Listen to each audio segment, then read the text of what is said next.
Michelle Shine here.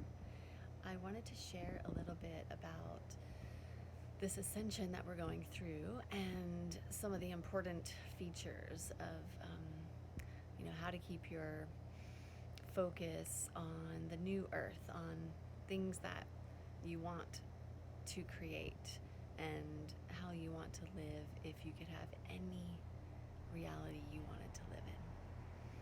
So, one thing that's really important is to believe in the impossible, or just get rid of that thought that things are impossible, and train yourself to believe that anything is possible. Or you could do it a different way, where you decide that something's impossible, or not that you decide, that the collective has decided that something's impossible, and you decide to reject that and say it is possible, and just imagine it as being real for you. And that's more of like the I'm possible, right? That puts the power back in your court and allows us to experience ourselves as powerful creators that we are.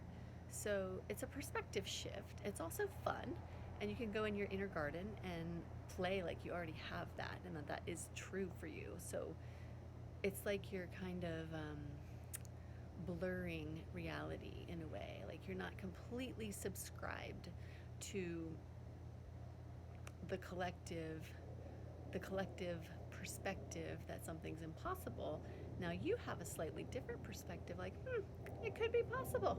And so you start to play in that space where reality starts to waver a little bit. And so, like I said, it's playful, and that's one of the really important energies to cultivate in these times. And it helps keep us in that kind of awe and wonder state.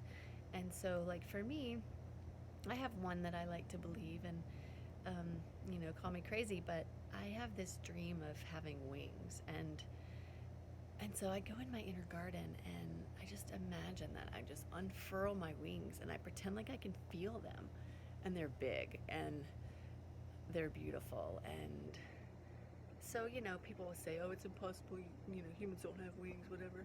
Well, in my inner garden, which is my personal heaven that I've created on the inside, in my heart, in my imagination, in that reality, I have wings. And so that's true for me.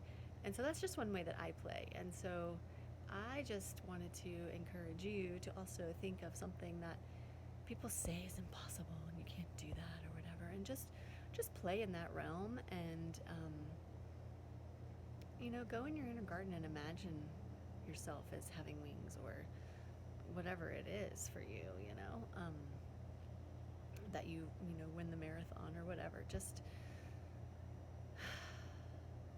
play in that space. And that's, like, again, like the energy that you want, that allows us to start to shift more into our 5D, our fifth dimensional selves. So that's one tip and trick. And the other thing is, just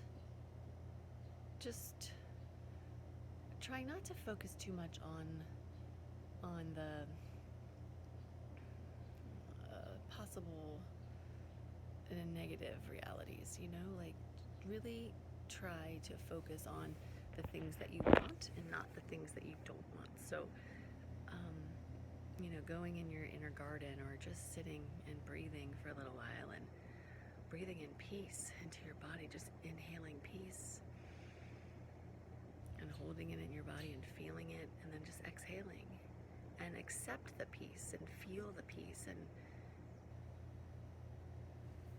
and allow yourself to be in that peace for a little while. And as you create it within yourself, you create it externally as well. And you can also consider, how you want to live in this new reality. Like, if you got to choose a new reality to live in, how would it feel, and how would people treat each other, and how would people treat the earth, and how would education be, how would we care for the sick people, or the ill people, or people who might have brain injuries or whatever. how do we care for people in this new reality, and what are your gifts? So these are things you can consider and play with, and that'll keep your energy in a more positive frame, as well as spark a lot of creativity in your imagination and in your world, and help you create that which you want. Because as we create it inside in our imagination, it creates a possibility for it to happen for us externally as well. So there you go. That's a little 5-minute 5 to Thrive, I guess we could call it. Anyway, thanks for listening, and namaste.